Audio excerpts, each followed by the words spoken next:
If I could take you away to a better day, oh how our love would turn out okay. And if you just listen to me, we could vanish in our sleep, and together just you and me. If they could understand the position they put us in, if we can only be real about the way that we feel,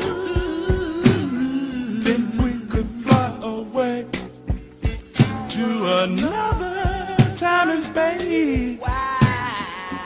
We could love in our own rejected way. If I could just do to you all of the good things you do, we could Squeeze the berry juice out of love. And if that ain't enough, I'll set a fire to your funky stuff. Woman, I'll Put the fire out with more love. Daddy's got a real need for you. I know you got a thing for me too. Wherever, whoever, or whatever, we gotta do what we got to do. We're gonna keep on trucking. We ain't just standing on the verge. We're gonna give love all we can muster. Every time we hit the earth, I'd like to tell the world where to go.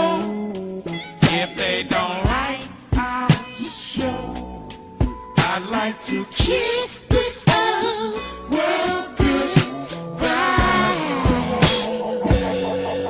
And if you just listen to me, we could vanish in our sleep, and together just you and me. Hang around, baby, I got more to say. Ooh, baby, that's right.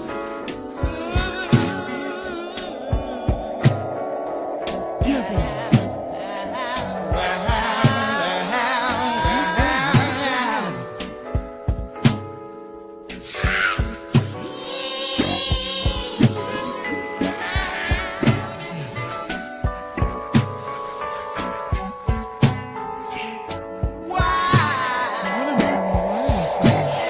Feels so good.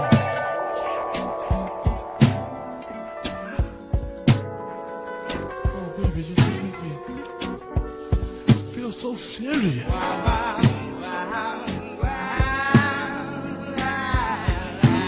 And I used to be a practical joker.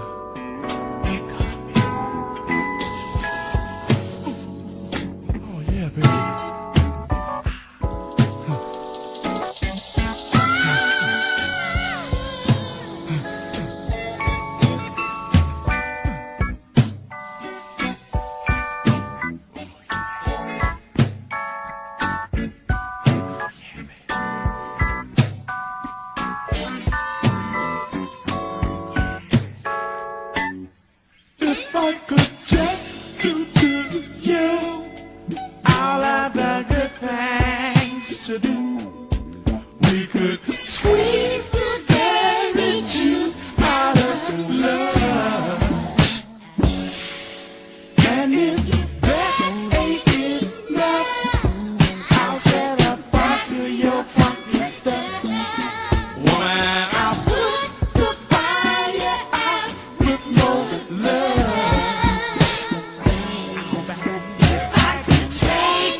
like water on a desert table.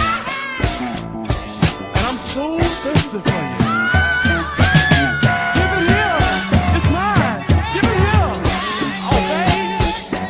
Oh, baby. Oh, baby. Yeah, baby.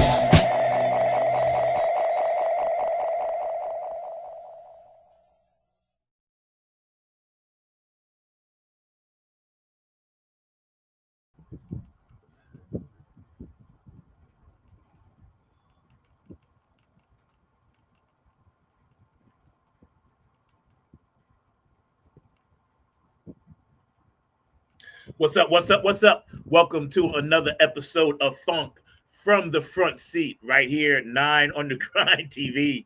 I felt a little vanishing, not sleepish this morning. I wanted to ease it in, like my New York Knicks. We're going to ease it in Indiana and get this one tonight. Yeah, it's a lot happening, and we're going to get into some things today. Mark and I are going to do a little recap on our month of anniversary guests and thank them all. And I think I got everybody that I can remember. But we got a few shout outs. We got some updated, P Funk news from P Funk Radio and some good things. And, but first of all, I just want to give a shout out to, anybody that has a birthday today and anybody, that has an anniversary today. And also anybody that has a anniversary of a loved one or a spouse or significant other that transitioned out. We have a lot of that. And we just can pray and keep those people in our heart like the universe wants us to do. I want to shout out for sure Keith Jackson. Yo, bro, stay strong. We love you. We got you. We just want you to get through this thing, and we're all praying for you and your family and all that good stuff, man, and want you to know that. And for those of you that don't know, my dog David Webb, he's covering and he's going to be doing his thing, on P Funk Radio very, very soon. So congratulations, to David. Funk Chronicles Hall of Fame and Exhibition Center, of which I'm a member, so that's really happy. And for my boys, Nappyhead Funk Army, and my dogs and girls, that my OGs, it's nice to have our picture hanging in there next to the likes of the Bootsy Collins and Zaps and George Clintons of the world and Boogie Munsons of the world, and all the great artists Lakeside and all the people that he has in there. That aren't in the Rock and Roll Hall of Fame, they're in the Funk Hall of Fame, and just to be even mentioned in that was an honor. And the fact that my dogs, which is now we've been our brand, from New York, we started in '98, so I think that's about 27 years, and I'm very proud of that. Shout out to George the Funk Vinci, and also one of my sponsors, Cindy K. Lane, for hooking me up, and you can see the original Dove Funk Vinci. And they're getting ready to do their thing and blow it up in August down there in Texas with Hector Garcia, the mothership, Garrett Scheider and his crew gonna be down there, so it's gonna be all that.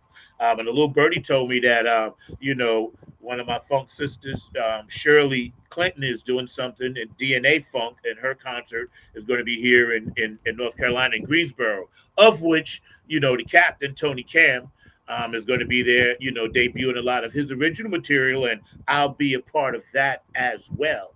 So I'm grateful to be keeping that funk alive. And of course, the Nappyhead Funk Army, we go out on our mini tour in August. We're going to be in Roanoke, Virginia, and Blacksburg, so y'all can come check that out. And the funk is moving. The funk will survive just like it always has, always will, and always does.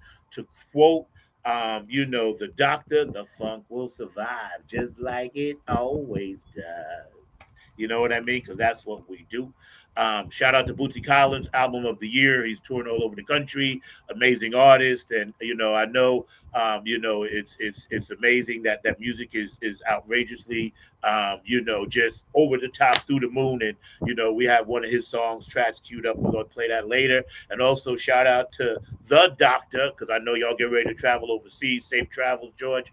Carlon and the P Funk All Stars, and love you guys as always, man. You guys are holding it down like we know you do. So there's a lot of things going on. It's summertime. It's June.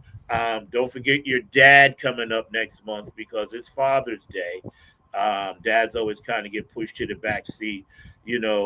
Sometimes, we don't really need ties and lawnmowers and tools and cars and all of that. Sometimes all a dad needs is for his children to acknowledge him and just say simply, "I love you, Dad." So that's I think something that maybe you guys can keep in mind if you got a dad or if they're deceased or whatever. But just know that, like, fathers, we don't need none of that stuff. We just sometimes just need our kids to say, "Hey, I love you. Thank you for whatever you did, good, bad, or indifferent." Um, it's a lot going on in the world right now. My producer, Mr. Mark Lee, is back there. Always fast, never last, always classy, never sassy, keeping it funktastic back there. My dog, Mr. Mark Lee, I love him for that. 5 years of doing this show with him, and it's just time flew by like that. Time flew by so fast. I went through a time warp, and when I came back through, my beard was blue. So y'all figure that one out. Y'all figure that one out, all right? Shout out to Sonia Murphy down there in Texas.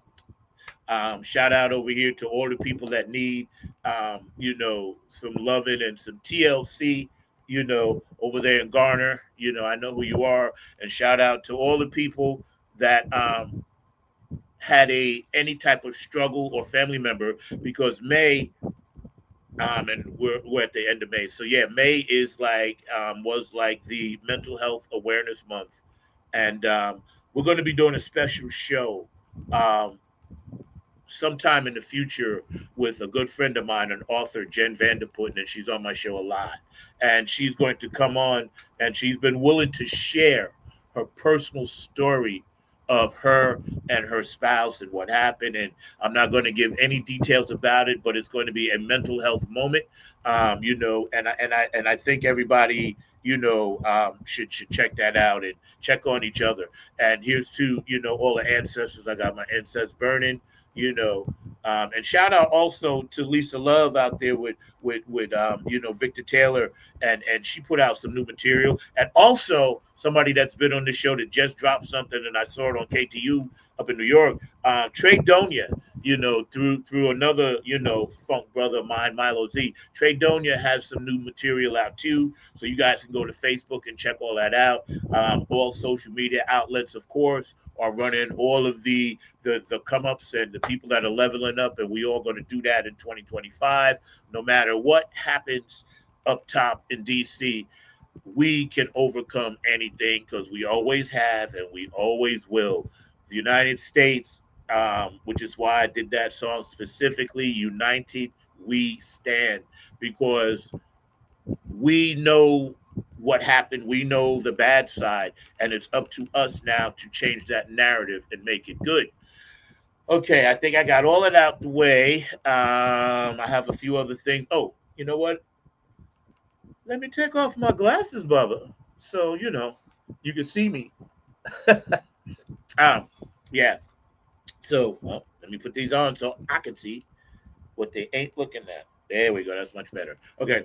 So, I've been trying to get the light since I moved into this new apartment. It's kind of weird where I'm at. So I got to if you see me squirming around a lot, and where I'm at, I got to figure out how to manipulate the light, the cable, and all this other stuff. So I'm still working on it. I've only been here a month, so hopefully it'll work out. I know I got to hold my head up, and because if I go like that, then it's too dark. So I'll try to figure out, maybe I need light from underneath or whatever. Shout out to Oak City Music Collective, and also to my guy Oliver, and also to this new company that I'm going to be working with, that we're going to start shooting our new Nappy Head Funk Army video next month. Shout out to Muhammad, man. You guys are amazing, and I'm really, really, really looking forward to that. And also, thank you, Janice, for ordering the stuff that I need. I appreciate it. I really appreciate it. Thank you. Let me see. Who else? Oh, so yeah, check this out. Um, we used to have a quote of the day, a word of the day. We used to have a saying of the day, right? So now, I've been pulling up some things, and this is, since I practice a lot of Buddhism or whatever, this is one of the sayings that I try to, wait, hold on. Let me get this right. Okay, that's better. That's better. That's what I was trying to do. Okay. Um, I always pull up sayings and things that I read every morning before I get out into the world and get my life going, right? And whether it's a prayer or whether it's a quotation or whether it's one of my mantras, I have 10 things that I say 3 times a day, and we speak them into existence. And that's how, we manifest the things that we really need in our lives to make our lives better. And this is from one of the writings that I found, and it says, and I quote: "All effort and exertion put forth by man from the fulfillment of his heart is worship, if it is prompted by the highest motives and the will to do service to humanity." All right, now I'll read that again. All efforts and exertion put forth by man from the fulfillment of his heart is worship, if it is prompted by the highest motives and the will, key word, the will to do service to humanity. All right, and that's my quote of the day. And basically, what I take from that um, is whatever we do, it's a service to humanity if we're serving it and we're doing it from a place of good and from a place of love and from a place of peace, right? And I kind of think that's something that I'm going to try to read every day for myself, because I truly believe that peace will always overcome the darkness, and the light will always overcome, the darkness. And there's a lot of darkness that's been happening that we knew we saw coming a while ago. Um, we all kind of knew that eventually some of Babylon would fall, as Marley would say. Um, and we're seeing it. And again, I'm not here to tell anyone what their opinion should be. That's why we do a disclaimer. These are just my opinions and what I think about it. Before we get into that, and I definitely got to touch base on the elephant in the room. There's a couple of them.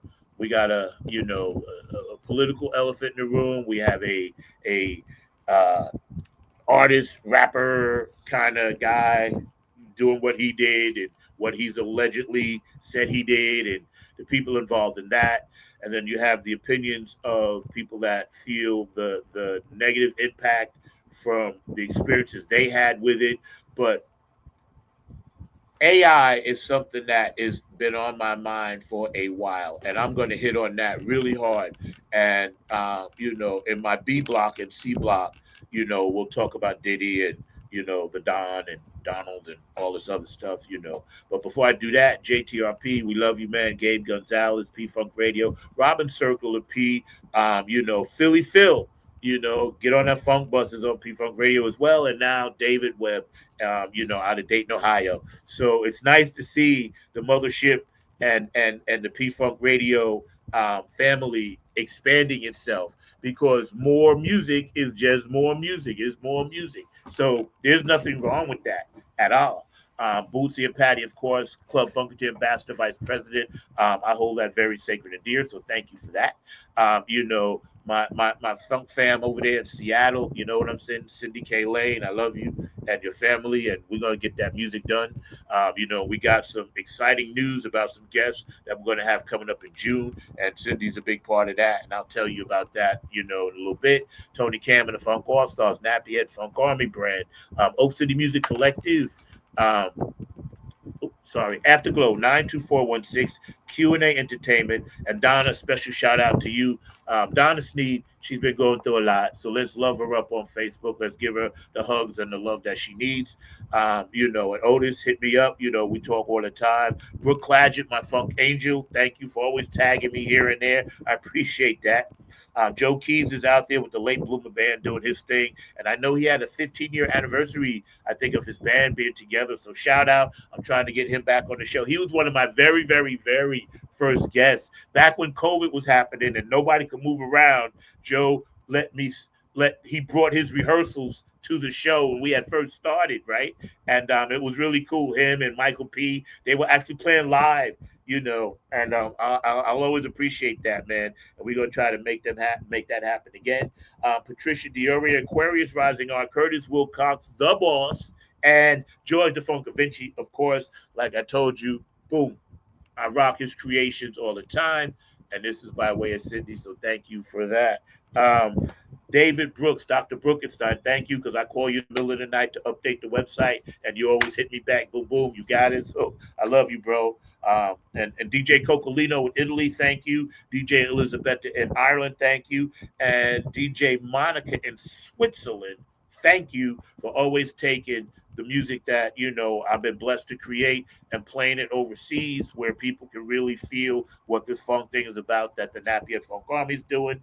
Um, and David Webb, of course, I shouted him out earlier. We appreciate all you guys. So I got all that out the way. The housekeeping is done. The bills are paid, which is great. Always got to do that. All right. Mark, you back there, bro? Come on in and try to get that glare out the way if you can. Yeah, that's what's up. How you doing, bro? Let's I'm start. doing good. How you doing? You are a published author, so tell our audience about that.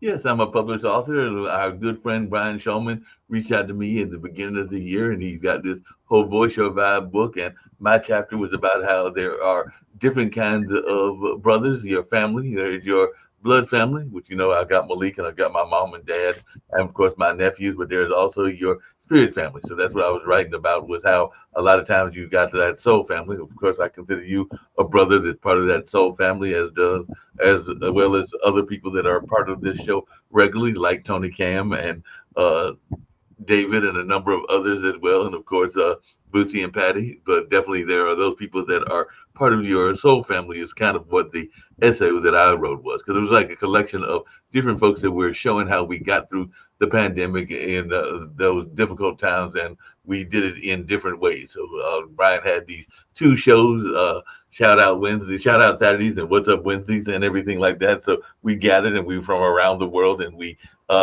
developed these kind of connections, and all along those lines. So that's what the essay was about, and I used some examples both in my world here in Durham as well as other places in the world where I might not be blood related, but we are related in other ways. Yo, that's what's up, man. So congratulations. Yeah, Much success. thank you. Hoping to get in another collection, maybe even write it. I've had some people that have told me with all the stories that I've got. I actually talked to one of my coworkers, and we were going over some of my family history and some of the other history. And they're like, "You got to write a book," meaning that maybe it's time to be part of a not just another collection, even though I was glad to be part of that collection, but also get some of these written thoughts. Some of them are on this show. They're on my own show, The Online Dinner Party, which is on that other network and everything like that, but to put them actually down on paper. So at some point I need to write down these experiences. Some of these experiences were definitely very positive, having that rich family legacy and everything like that. But then there was also bumps in the road. I know you've had some bumps in the road, and I'd be lying if I said I didn't have some bumps in the road, including some relationship bumps and some financial bumps. So some of that might get detailed in the book whenever the book gets written, because we all got books in us. I'm convinced you got an entire encyclopedia, Zach, because I've heard some of your. Bro, but let me tell you, I got a universe full of stuff. You know what I realized though, as I've gotten, more mature, I become a minimalist almost. I need less things now. There was a time where I needed a lot of things. And what I'm understanding about life is that life has become the thing that I need more than anything else, But I do got a quick shout. I want to run some of these real quick, so sit tight for a second, all right? Everybody, this is Kevin from the Kevin Harrington Experiment, and you're watching Funk from the Front Seat with my brother, Zach, Funky Number 9 Robinson. If you didn't know, now you know. Yeah, I had to get that one in for Kev. Thank you, Kev. I appreciate you. A lot of times when people go through whatever trauma, whatever things happen, just things, man, life itself, right? And we come out on the other side of it. It does something to us. It changes us a little bit. you know, like besides all the other stuff that happens in a person's life. Like for me, it was what I went through last year Right. with the cancer, and it just gives you a different perspective about things that are important and things that are not. And I think that's part of what a lot of people in this country are understanding now is that the things that we thought were so important, we realize that without the right leadership, those things can be taken away, as well as things that are really important. And I think people are starting to wake up, and they're starting to understand that at some point, this country has got to stop the cycle. Mm. We're in so many different cycles. We're in a cycle of hate. We're in a cycle of change, you know, and the change is good for Right. some, but it may not be good for others. Now, the positive thing to that is that I think the cycle of love and the way that we're cycling up is abundant. You just got to know where to see it, grab it. I mean, how to grab it and where to find it at. And I think that's the thing that we can hold on to. We'll be like, okay, no matter what you do to me, I got somebody that loves me. They love me. I love this tribe. I love the people, you know, that kind of thing, Right. you know. And I think that's where we're going to defeat a lot of this stuff, you know. And I don't want to get too deep into the president and his cronies and his crew. You know, everybody obviously knows where everybody stands by now. But in your opinion, what do you see positive that is happening coming from this current administration? I mean, the one thing he's doing is I'll be starting to right back. mobilize people. It's starting to mobilize people, so people are starting to be mobilized, and they're starting to think of ways that they can make a positive change. And sometimes it's definitely going directly against what he is doing, but sometimes it's also, as you just said, realizing the changes that you can make in your own community and how you can make those changes within your own community. Like one of the things that you were talking, and I know that you've mentioned it before because you are a New York native and all along those lines. And I was just curious, so I just typed in Google because you know Google is a wonderful friend, and all along those lines, I was wondering if there was going to be a revival of Woodstock, and ironically, there is going to be a Woodstock revival in 2025 in the month of August. So that's actually not that far away from now. It's August 15th through the 17th, and that's what's planned. So I typed it in, and that's what came up, and they said that they were aiming to capture the essence of the original Woodstock while incorporating modern elements. So definitely it looks like they are trying to do this, and definitely that's something that I'm seeing is people mobilizing themselves. Even yesterday here at the center, we had a young lady that is a Supreme Court justice, comes from a mixed family background. I think it was her dad that's black and her mom that is white and everything, but they were a couple at a time that wasn't acceptable, like around the time of loving, because Anita Earls is not a spring chicken. I'm guessing she's probably in her 50s, maybe somewhere around that age range, but her parents were definitely there at a time that was So being. hold on. I didn't mean to cut you up, but go back to the Woodstock thing. Yeah. So I heard about this thing, and the last one that they did was a disaster because it was at an airport hangar place, and they had it all screwed up. And that was back, I guess, in the 90s, 2000s. Whenever they tried to do it, it was a complete bust. Now, this new thing that they're trying to do, if it, is it from what you're telling me, is it because of the climate that we're in politically, or is it because they want to introduce more artists? What is the purpose? Because see, Woodstock, and I was 11 in Mhm. 1969, and I wanted to go. My dad wouldn't let me go, but we knew about it as kids. Right. And see, it wasn't about faking the funk. And I'll tell you what I mean by that. Like, it was no genre introduction on the billing. It was like, these are the artists that everybody wants to hear, from Sly to, whoever, right? And we're just gonna have them do a concert, 3 days, Hendrix, whatever, right? And And And what I don't like is that they're going to probably say, okay, this is the hip hop, this is the R&B, this is the whatever eclectic, the folk. Right. They're going to already start chopping it up. Not only are they chopping it up, but they're doing some very interesting things. I'm just going to read what I found as I looked in the research. But it says, music enthusiasts get ready for a trip down memory lane with a contemporary twist. The Woodstock Revival 2025 is set to bring the spirit of the iconic 1969 festival back to life, blending nostalgia with cutting edge performances. So they got some different bands, and among the acts, as it says, the festival aims to capture the essence of the original Woodstock while incorporating modern elements that appeal to today's diverse audience. It's going to be upstate New York. It's going to be in Bethel. It says organizers have curated a lineup that spans generations, featuring both legendary acts from the 60s and the 70s, as well as current Yeah, see, chart toppers.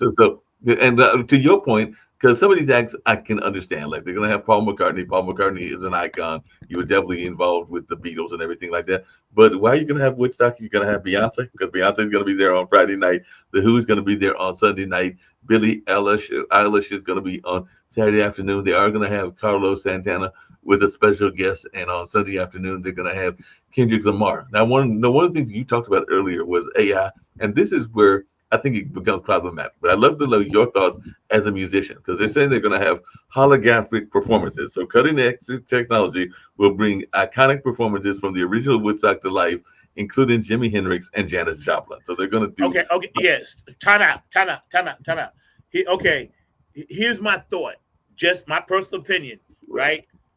I think if they're going to try to do this, it's already probably going to try to do it and make it happen. Now, as far as holograms go, again, I had AI in my C block, but we can move it up to now, right? Okay, so I missed seeing Jimi Hendrix live. Right. I don't want to see an AI of him, because Right. I could go to YouTube clips and watch it. Right. Right. I'm not going to now. I guess it's an experience and we're in the future. So this is where we are now. But I don't think that young kids care as much as these promoters think about the nostalgic acts of the 50s, 60s, and 70s. I really don't.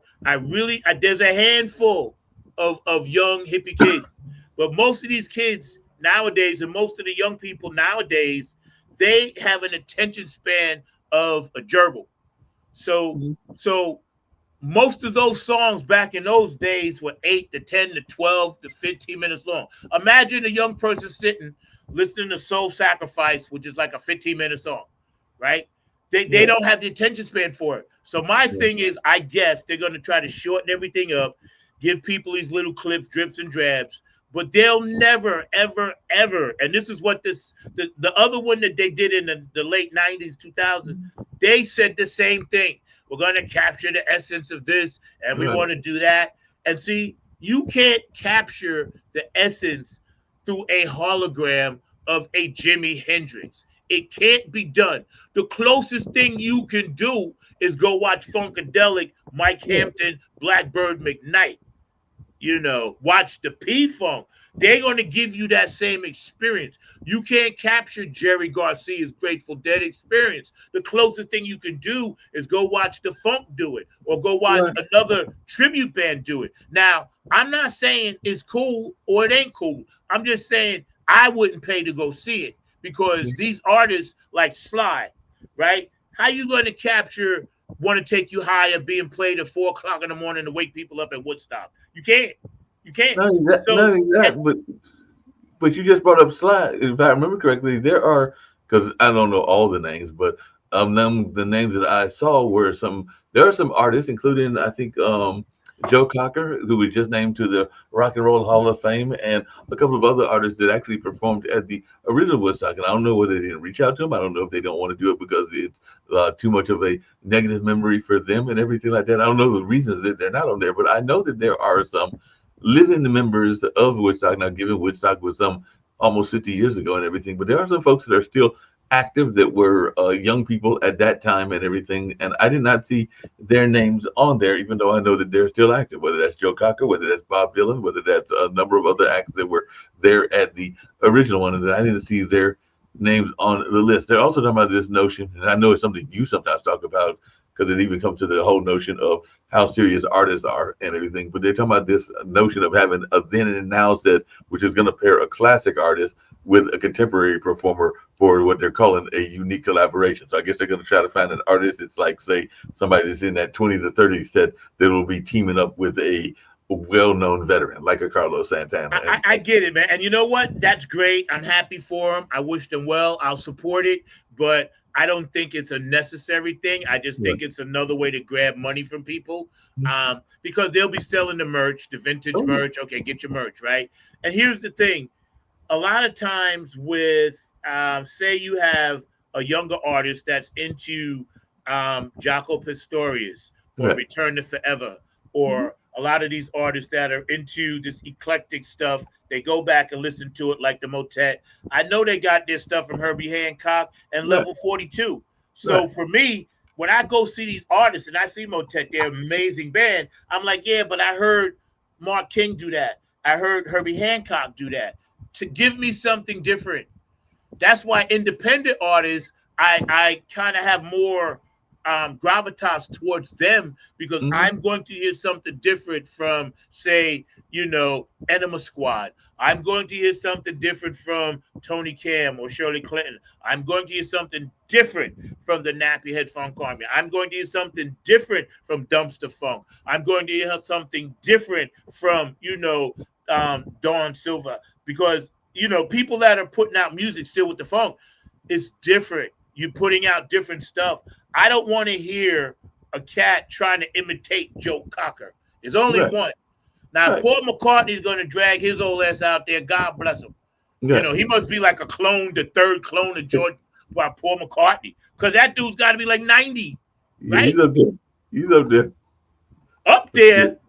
He got to be kicking triple digit. He was 20 when he came over here, and that was 60-something years ago. I'm going to tell you right now. I'm going to look up Paul McCartney. Find out how old that. I love the Beatles. I had a Beatles wig. The Beatles inspired me. That's why I do music. My mother, bless her heart, let me stay up to watch it on TV on the Ed Sullivan Show. That's how old I am. Yeah, Paul McCartney will actually be hitting a birthday this year and everything. Paul McCartney was born June 18th, 1942. So in about 3 weeks, he will be turning 83. That's 83. Yeah, I knew he was up there, bro. Yeah, that's 83. So it'll be 83 years at that particular time. Yeah. So, yeah. And God bless him. And again, I'm happy for all the artists. I'm happy for the music industry. But I don't like the music industry always trying to piss down my leg and tell me it's raining. You know what I'm saying? Don't. Just say, listen, we're going to do this thing. We're going to try to capture the spirit of the original Woodstock and leave it at that. Don't tell me the R&B acts of the world, which I all loved in the 90s, are going to bring the funk.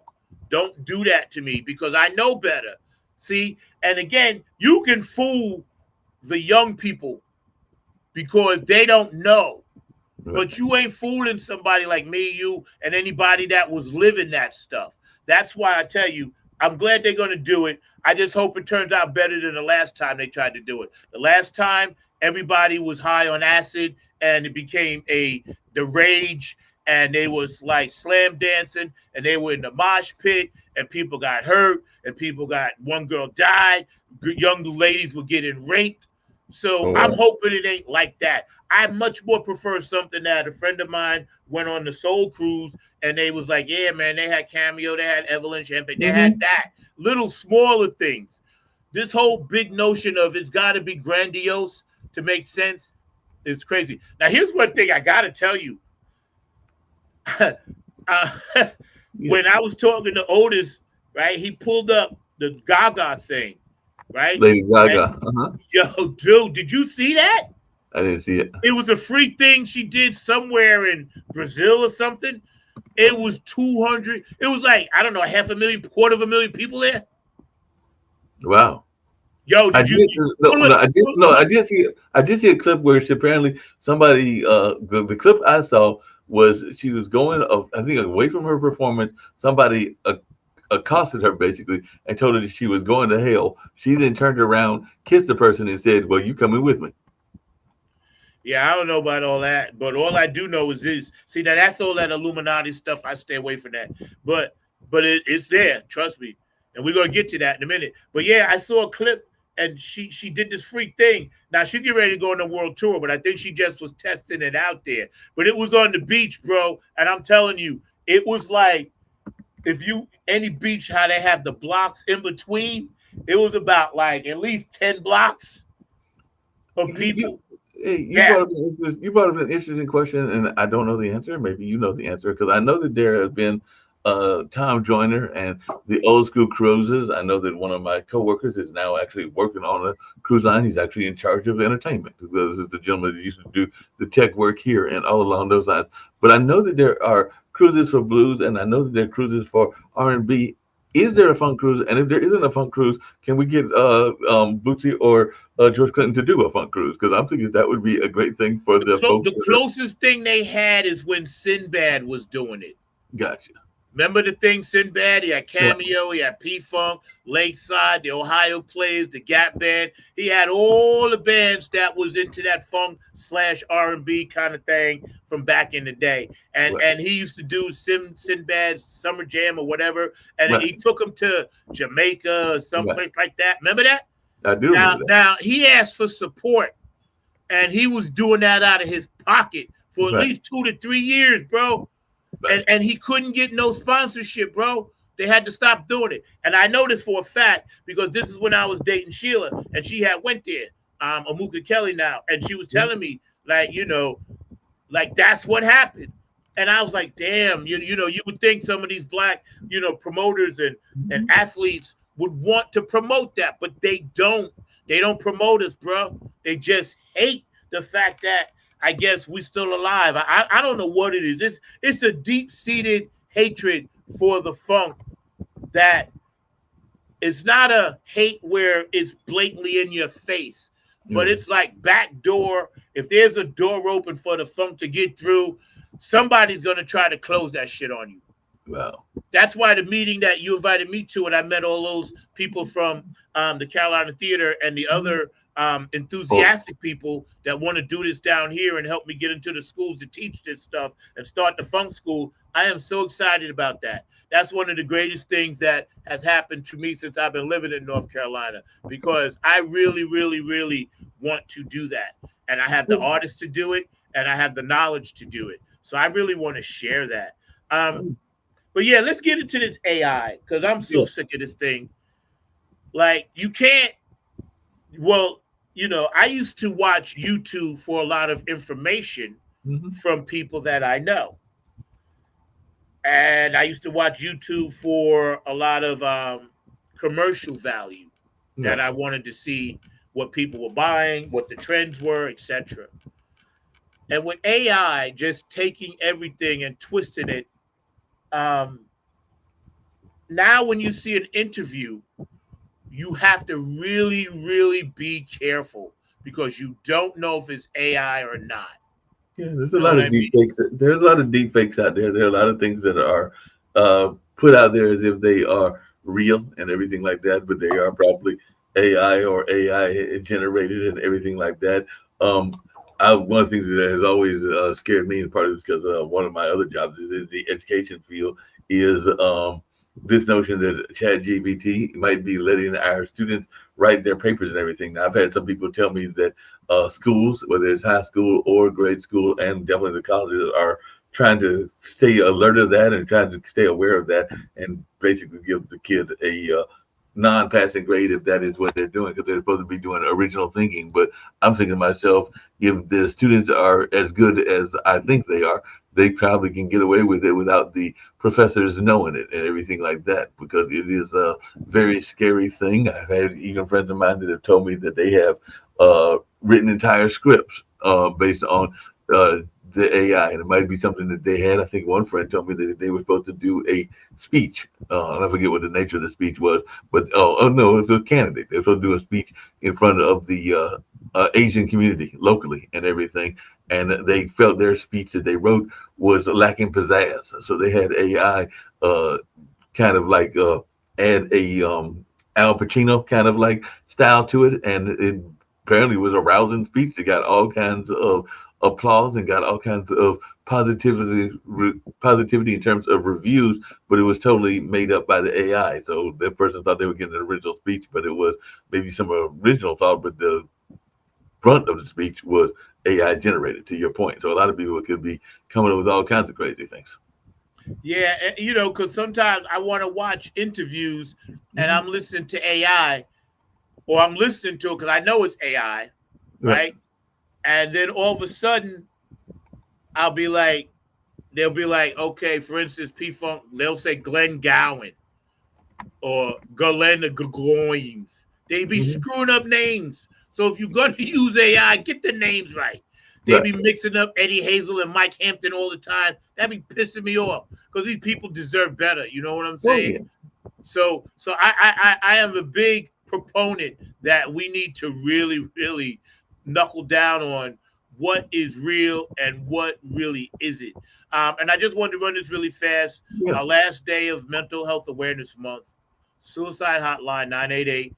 If you have any mental issues or any problems, and you feel you can't reach out to somebody, it's private, it's confidential, and you can call somebody and you can kind of talk to someone and hopefully figure out what it is that's happening. Also, newfunkradio.com. Tony Cam and all our music is on there, and Napier Funk Army and Shirley Clinton and Rob Harper and all this stuff.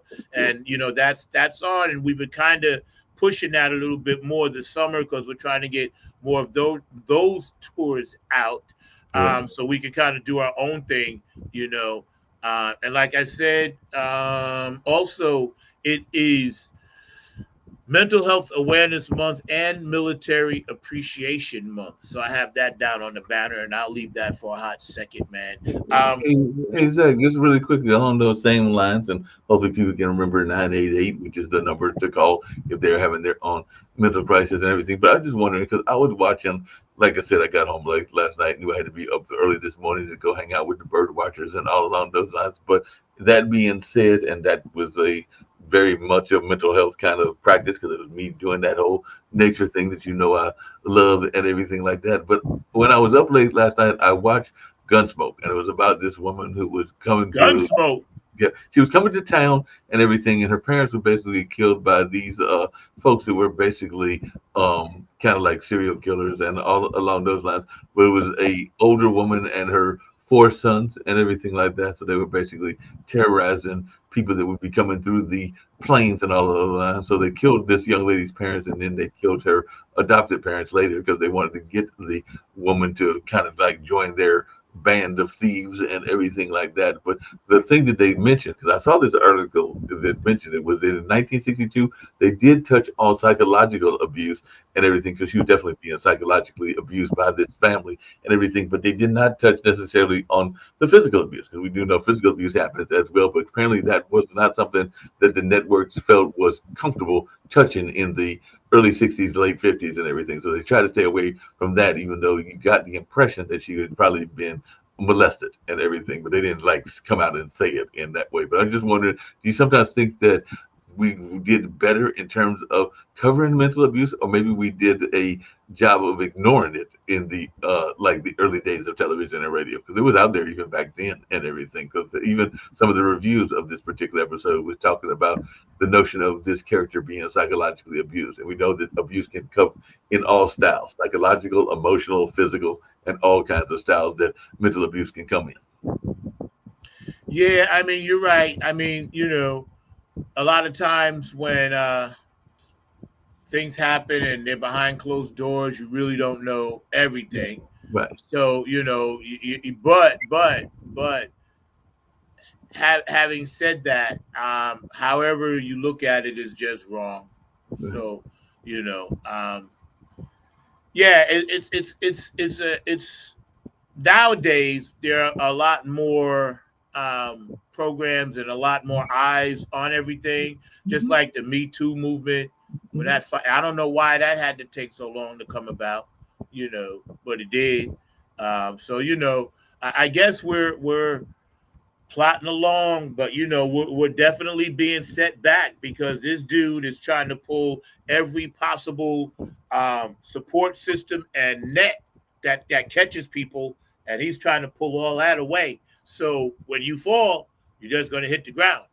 There ain't gonna be no support. So that's why we as tribe, we have to support each other. Um, that's just the only way around it. I think I got a few shout outs that I want to do too. So hang out for a minute and I'm gonna show a couple of things and for our anniversary, of course. Let me see. Hey.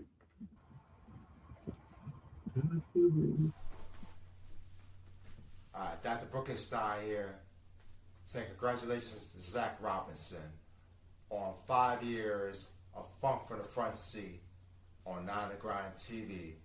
Congratulations on your 5-year anniversary. I also want to say this.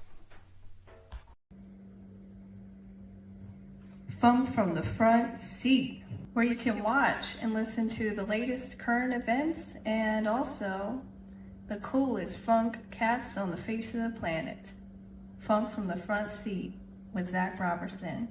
Happy 5 years, Baba. Zach, I heard you had an anniversary. Well, happy anniversary. It is such a pleasure for me to wish you a happy anniversary, Zach. What you do is important, and what I receive as Vice President of I Am Walk is every bit of funk. And I appreciate it, and I wish you the best, my friend. Thank you for giving us a platform to speak our voice on your show. It's important to us, and you are important to the world. Thank you, Zach, for what you do, and happy anniversary. Dr. Pam Wilson, I'll talk to you soon. Bye-bye. What up, what up, what up, my funk family? I want to wish Zach a happy anniversary. You are still grinding with 9 on the Grind TV.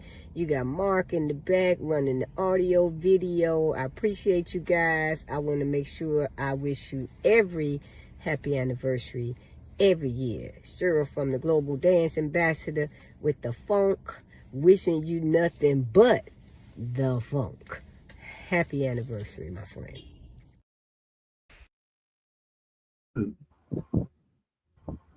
That was amazing, Zach. Hey, y'all. Linda Shiner here, talking about my brother from another mother, Zach Robertson's Funkin' from the Front Seat podcast.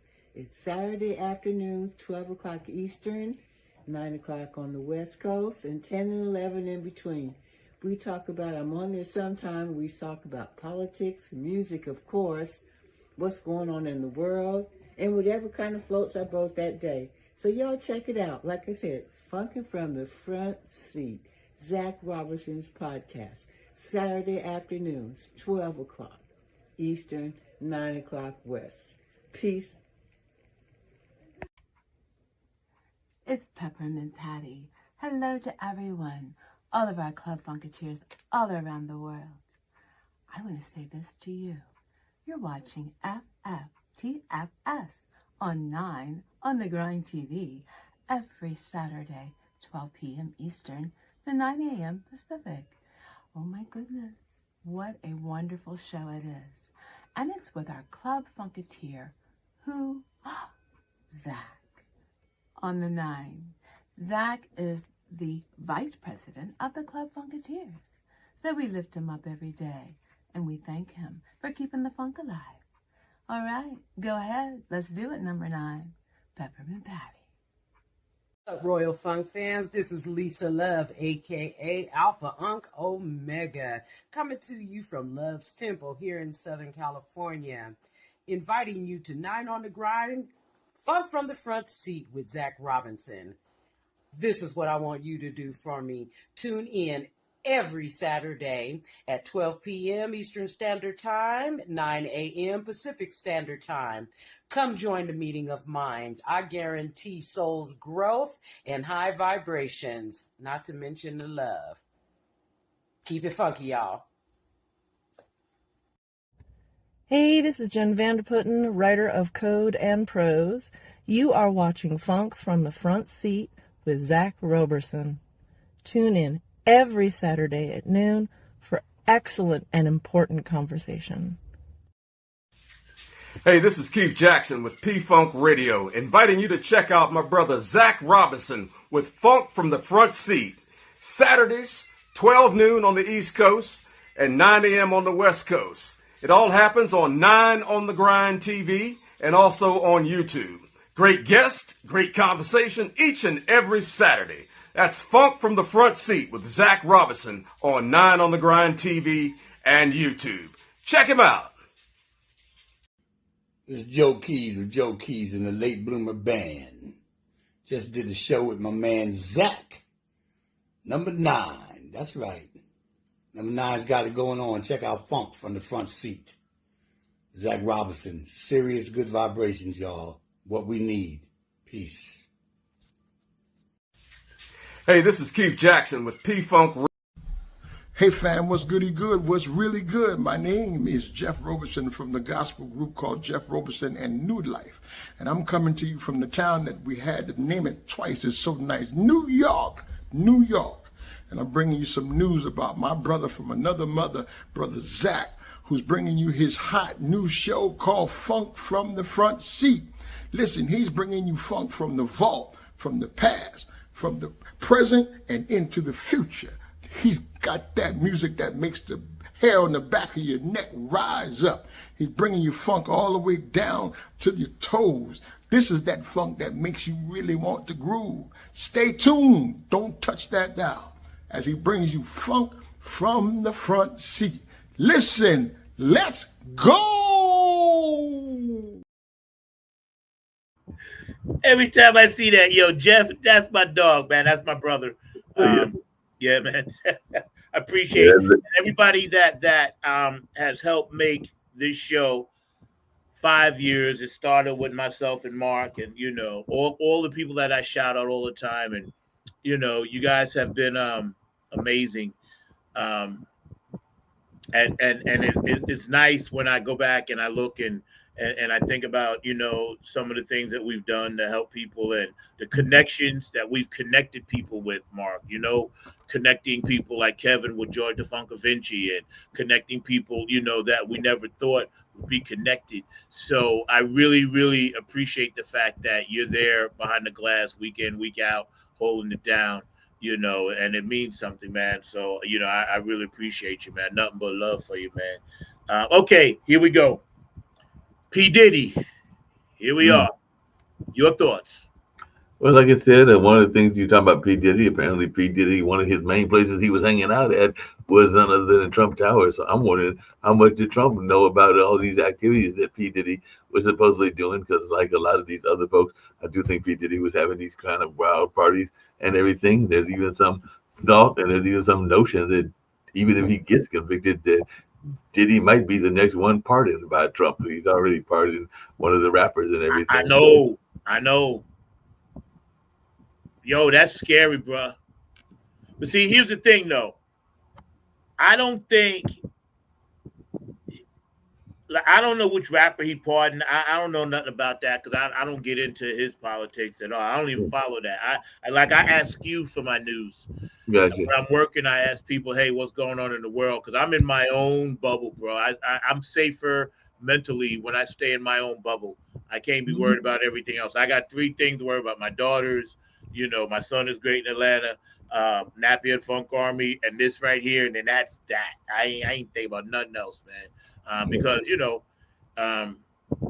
it's not worth it, because they're gonna do what they're gonna do, and they were all in that club anyway to begin with.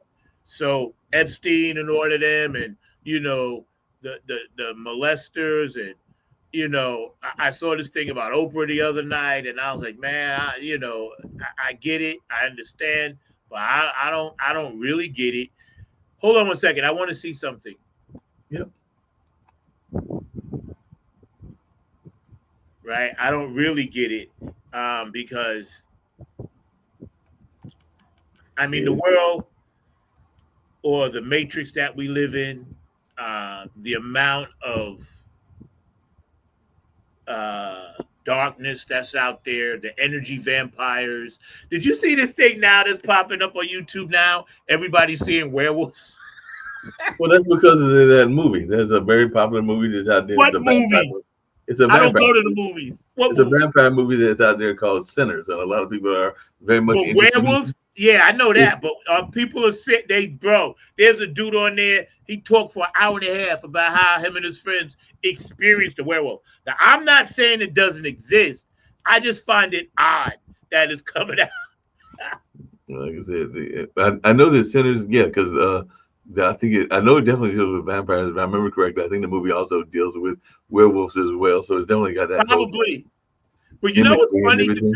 The dude said he saw a female werewolf. The female werewolf had two sets of breasts. Right? Wow. Right. So he said the thing was about 9 feet tall. Wow. And had about an arm, like 5 foot length arms.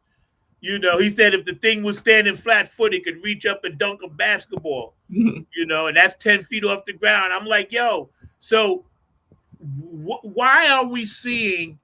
I mean, I know we're in the end times and the beginning times and the end times. I personally have experienced UFOs. I'm a ufologist. I make no bones about anybody that don't believe me because I don't care. I take a lie detector test if the CIA called me in right now to take a lie detector test and asked me what I saw and experienced, I would pass. All right, I'll pass anybody's lie detector test because I know what I saw and I know what I experience all the time.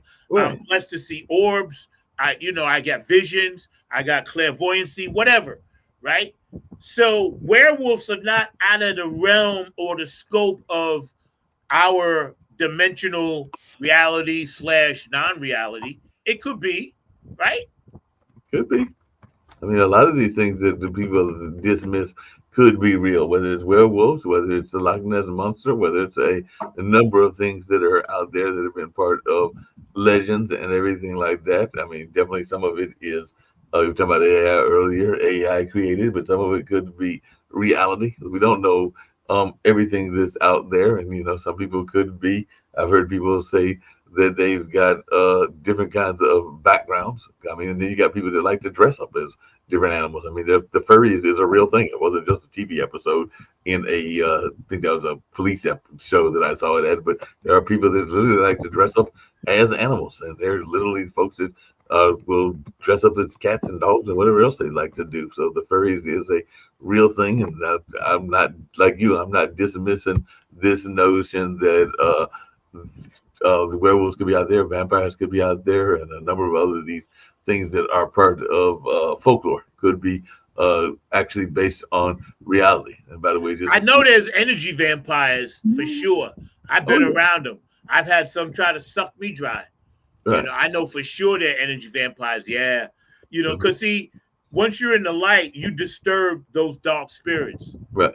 And I know sometimes when I'm in that place and I'm in the spot and I'm like, wow, I shouldn't be here. Or I'm around somebody and I'm like, okay, I gotta get this out of my life or whatever. Energy vampires definitely exist because the world right now is full of them. Mm-hmm. That they're sucking us dry, they're draining us. They're draining us. That's why I keep this tiny heart. Yep, you gotta have those amulets and things to protect you, whatever those things are. People have different amulets and things that protect them in different ways. I mean, you got people that have dream catchers and a lot of other things that are protective and everything. I do have a side question, and I know it might not be on your list, but it is one of your favorite topics, and it came up yesterday when I had the campaign event here at the center. But like I said, it was 2 women running for, I think both of them are running for office.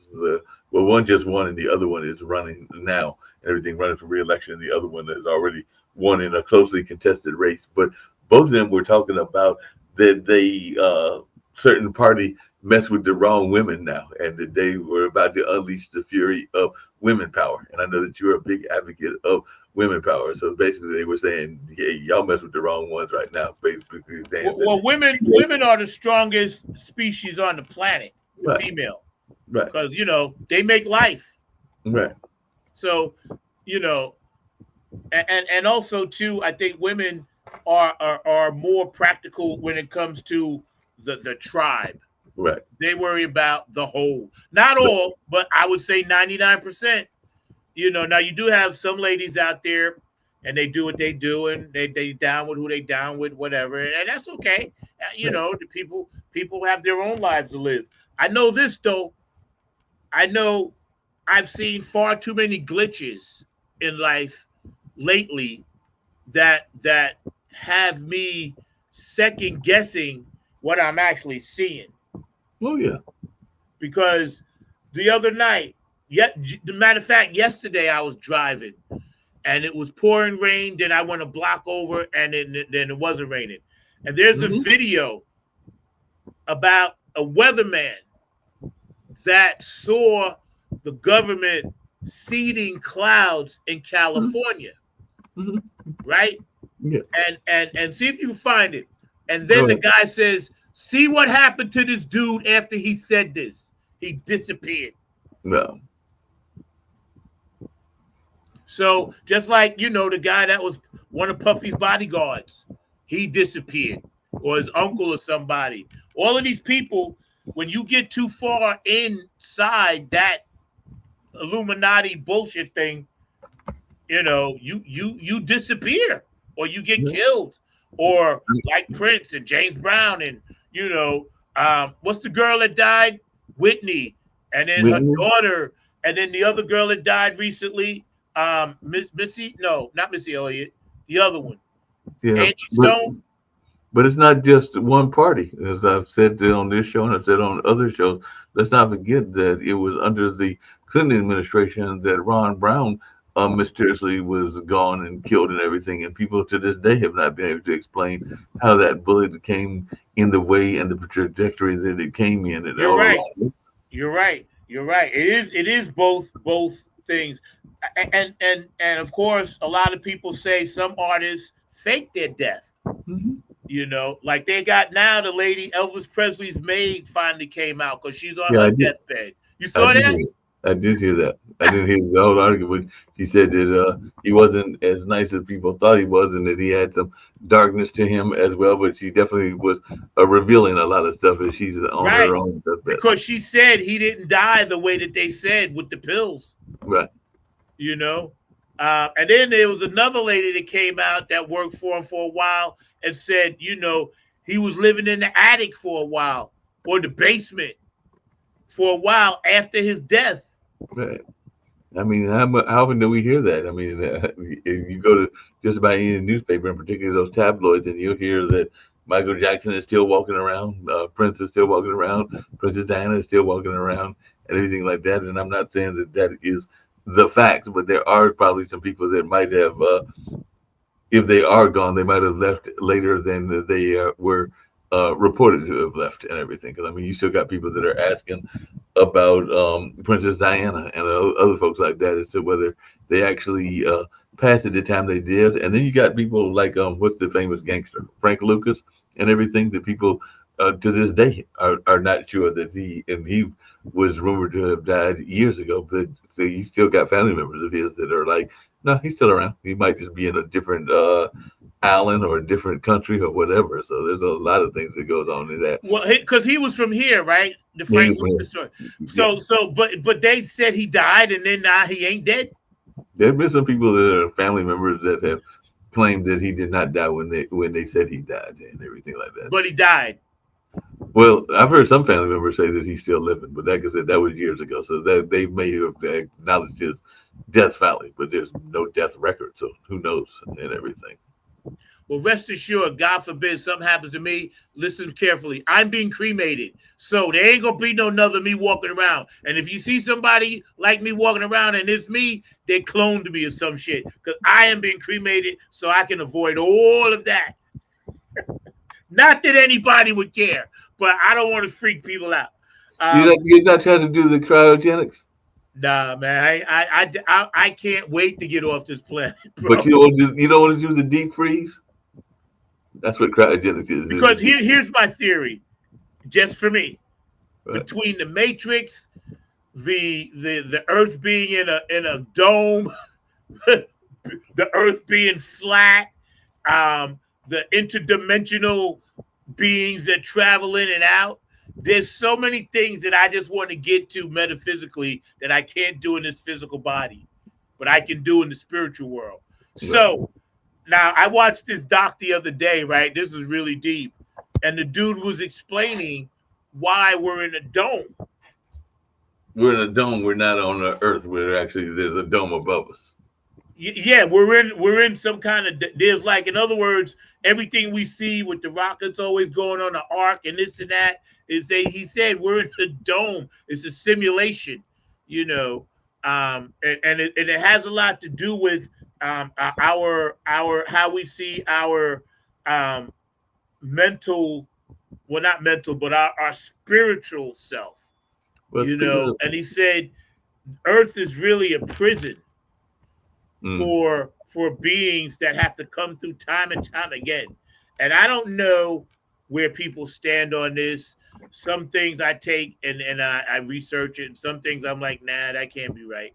And then he said there is a God, but some people are now saying that, you know, like God exists, but in here, and it's more like the advanced civilizations believe more about that's a superstitious thing for us, you know. Well, and I'm like, well, I don't know for sure, but I know it definitely has been pushed on us a lot. Well, I got a question because I know you believe in this stuff, and there's parts of it that I believe in as well and everything. But I was a big fan of science fiction and all along those lines. So do you think that time travel is real? And can you actually travel either ahead or back in time? Because I've actually seen some videos where people say that there is proof of time travel and everything. And they've even said that they've traveled to like 2033 or 2075 or wherever. Yeah, for sure. You know why I think it is? Because I think anything that man can conceive is real. Gotcha. And that's always been my theory. Like anything who came up with AstroTurf? Mm-hmm. Nobody didn't think about that. Oh, you're gonna have artificial grass. How's that possible? But they did it, right? So anything that man can conceive, I believe we're only getting. Like I think you and I, the average Joe on the street or the average girl, right? We're 100 years behind the technology that they have. Mm-hmm. I honestly believe that. Because if the ancients had the pyramids that were actually power sources and the water runs under, and if you look at the make of a pyramid and the three, it's actually a circuitry board. Yep. So, yeah. So, and it's set up just like a circuitry board. They took the patterns from that, right? So I believe, yeah, all of this stuff I believe is coming to pass. And I think we're going to find out very soon. Yeah, no doubt. Well, we may be finding out now because this is something that I heard recently, and it just happened like a couple of days ago. I actually reported on one of the other networks that I'm part of and everything. But I know that one of your good friends, and I know him as well, even though you're more in touch with him because he's part of your management team, is from Peru, and not that far from Peru is Guatemala. And apparently, recently, as a day or so ago, they found an entire city in Guatemala that include pyramids and what you were just talking about, which is that canal system. So even though Guatemala has been an active country for decades and centuries and everything, they just now are finding this Mayan city that's 3,000 years old. So they're calling it the grandparents, which is the name that they have given it. But it's a 3,000-year-old city. So how do you find a whole nother city? Maybe we're going to find Atlantis eventually. But yeah, they found a new city that was just recently discovered in Guatemala. Pyramids have been around all over the world. And here's another thing. See, when Teddy Roosevelt said we're going to intimately take this land, an intimate domain, and turn it into a national park for America. He did that, what, in the 20s?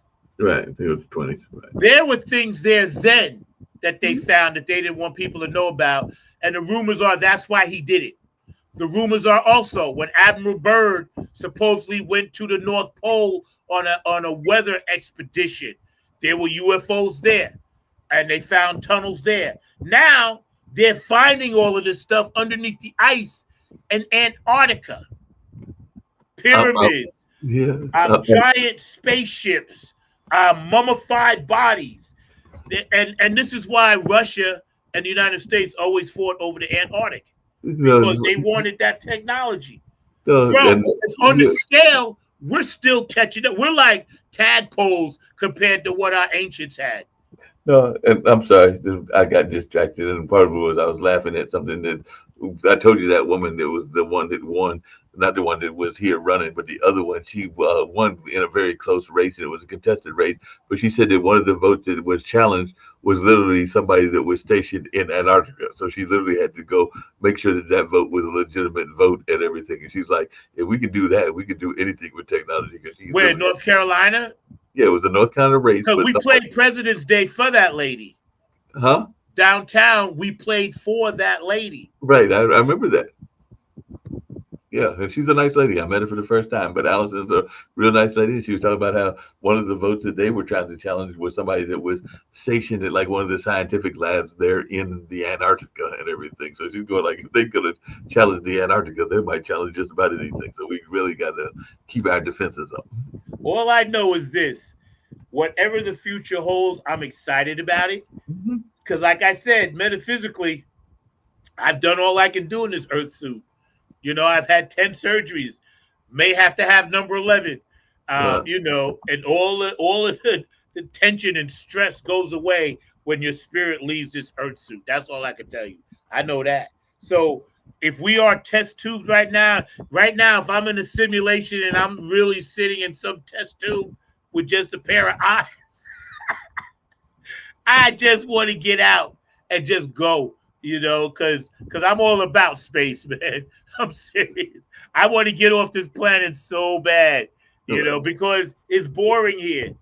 There's nothing else to do here. And it's mundane. And we fight over money and we kill each other over sneakers.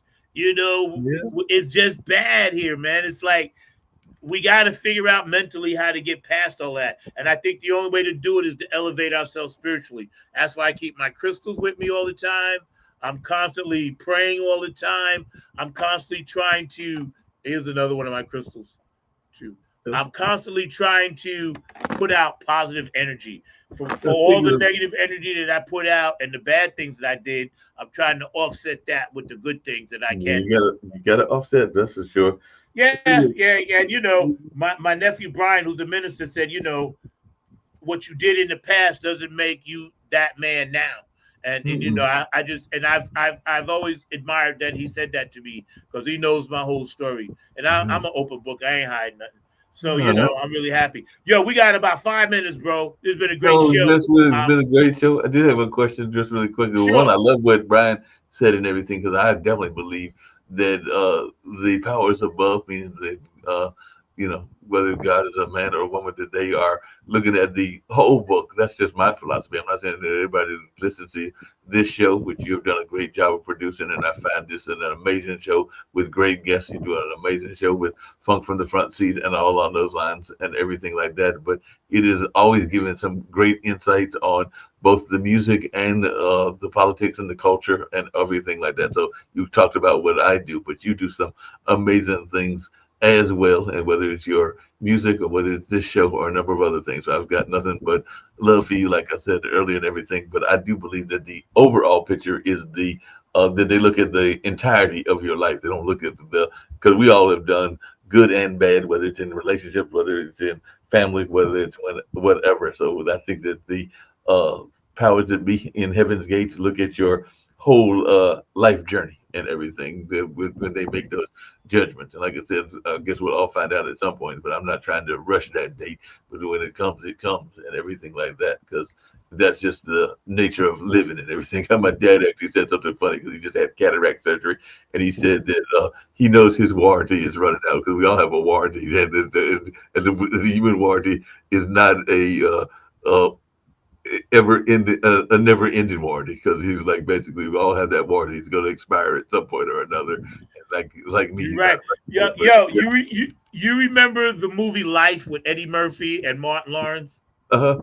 Okay, so at the end, right, when they before they actually got out, they faked the death and got out, and it was a Yankee Stadium. But the scene before that, he's like, they're sitting in the bedroom, and they're both really, really old, right? So Eddie Murphy looks at Martin Lawrence and he says, "We're next." And then Martin says, "What are you talking about?" And he said, "We're next." And then Martin Lawrence said, "Well, what do you mean we're next?" He said, "We on deck. Like in baseball, we on deck, right?"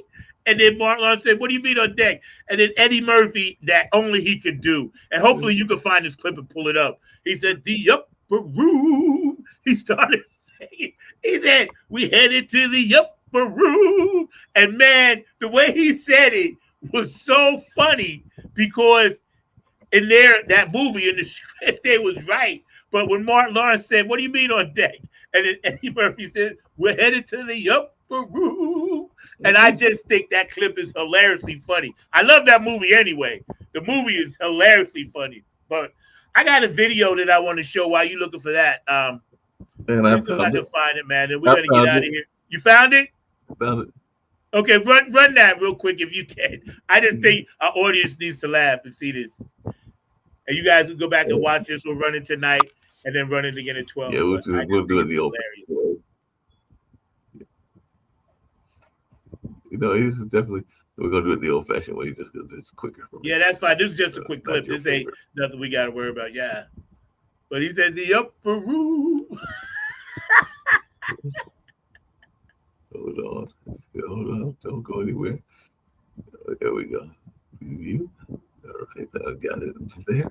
Yeah, I think so. Let's go. Yeah, see what you're talking about. See if I can get.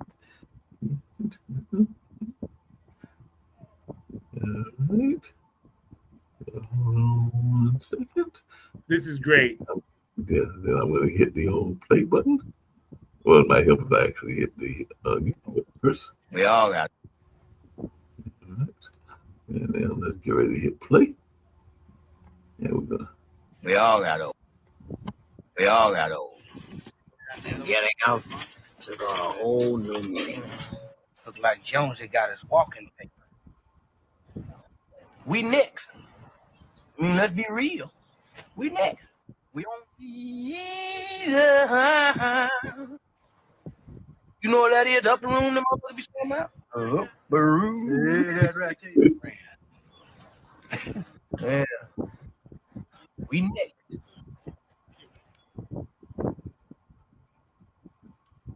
I just think that's hilarious. That is hilarious.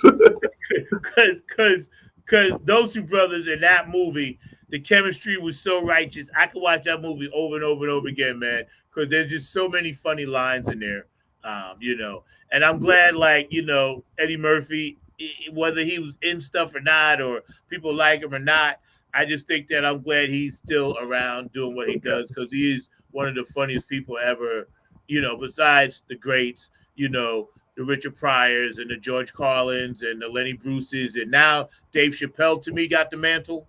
You know, to me, he got it. Chris Rock as well.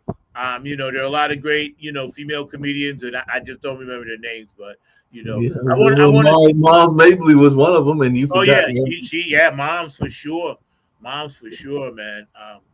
Yeah, it's funny, because I watched clips of the old Richard Pryor show that only ran for 7 episodes.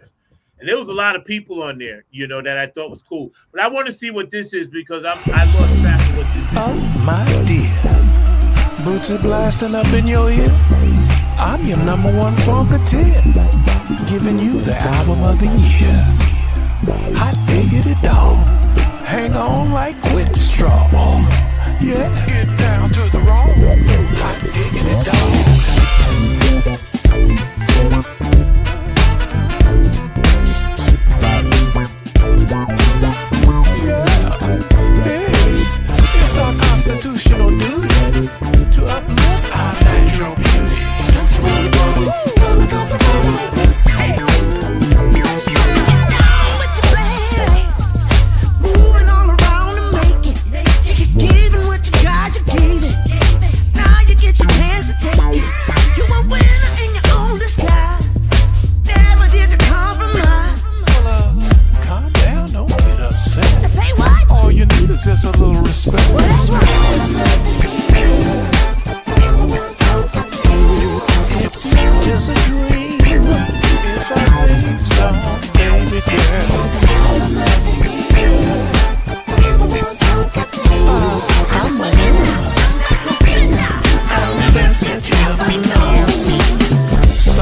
Bootzilla Baba.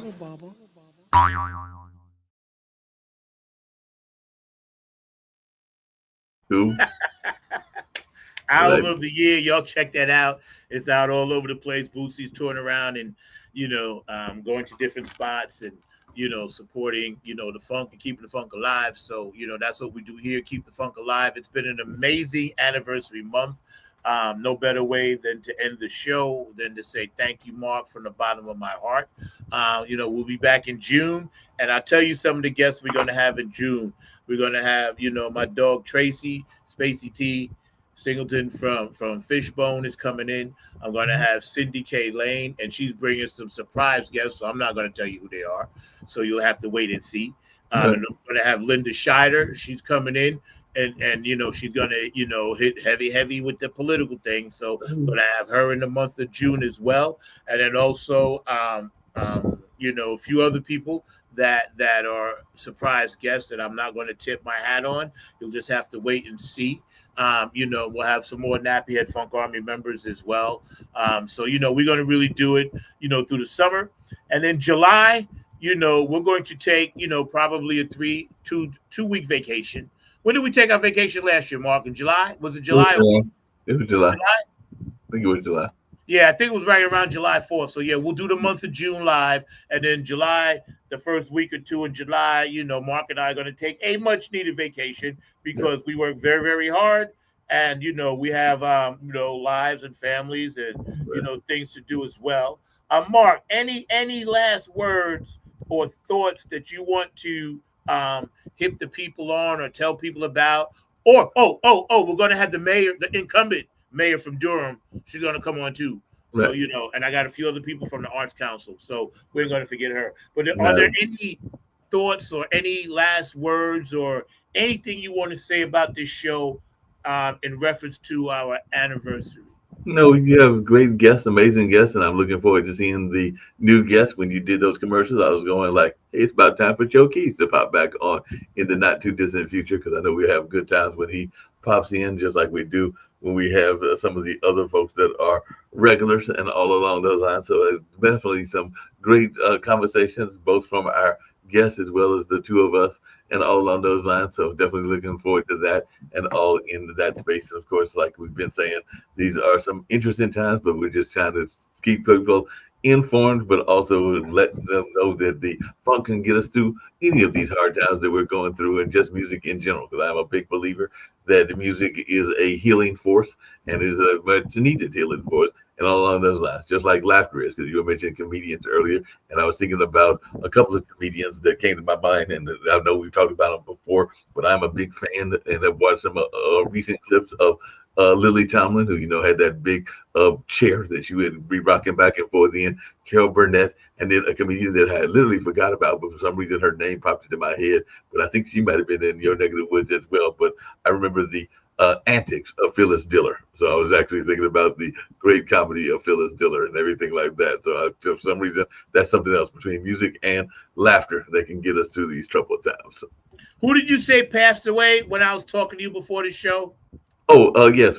Big shout out, because I was a big fan of Hot Lips and the character that she played, Loretta Swit, who was on MASH, just recently passed away, and all along those lines. So if you were a fan of MASH, you know that she was a central character, and all along those lines. And of course, she had that nickname of Hot Lips on that show and everything. But yeah, Loretta Swit passed away. I want to say she was in her 80s, but it was such an iconic role that she played on that particular show. And I'm sure that you probably even have your episodes that you remember where her and who was the guy that was playing her somewhat love interest that was always there, and they would be the ones that would be getting Alan Alda. Was it him?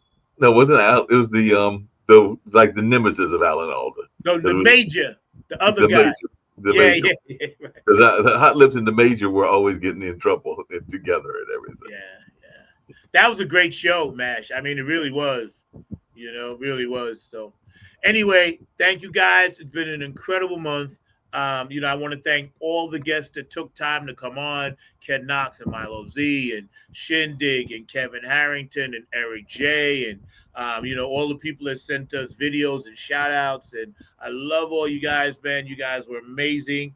And I appreciate you, Mark, and I really do. And we're going to end the show the same way we started. So to quote my mentor, Boosie Collins, if I could take you away to a better day, oh, how our love would turn out okay. I'll see you guys next week. Y'all take care.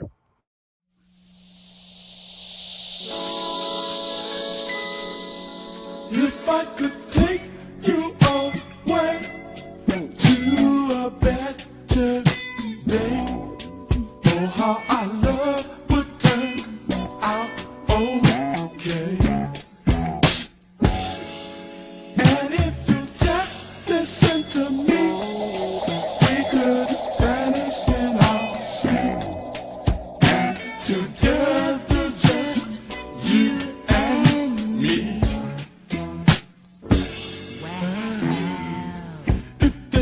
Understand the position they put us in. If we can only be real about the way that we feel, then we could fly away to another time and space. We could love in our own rejected way. If I could just do to you all of the good things you do, we could Squeeze the berry juice out of love. And if that ain't enough, I'll set out fire to your funky stuff. Woman, I'll Put the fire out with more love. Daddy's got a real need for you. I know you got a thing for me too. Wherever, whoever, or whatever, we gotta do what we got to do. We're gonna keep on trucking. We ain't just standing on the verge. We're gonna give love all we can muster. Every time we hit the earth, I'd like to tell the world where to go. If they don't like our show, I'd like to Kiss this old world goodbye. And if you just listen to me, we could vanish in our sleep, and together just you and me. Hang around, baby, I got more to say. Ooh, baby, that's right.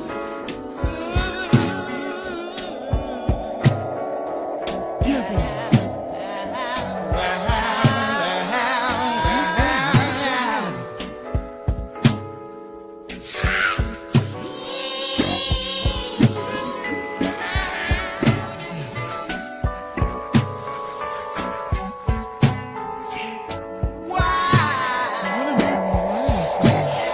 Feels so good.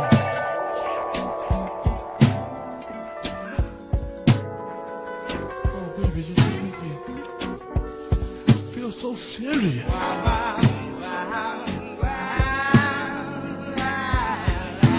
And I used to be a practical joker.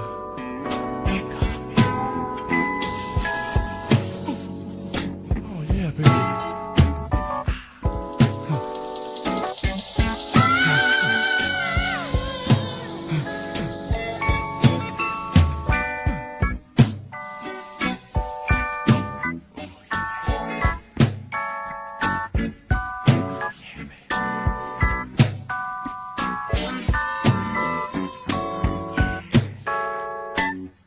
If I could just do to you all of the good things to do, we could Squeeze the berry juice out of love.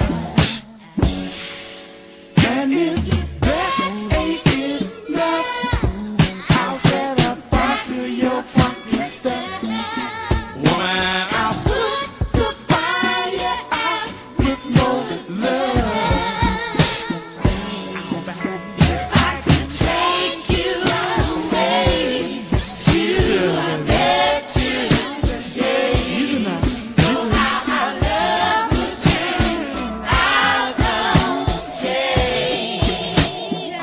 That's right, baby. And if you just listen to me, we could vanish in our sleep. You and me, come on. Together, just you and me. We belong together, baby. You're like music to my ears. You're like water on a desert, baby. And I'm so thirsty for you.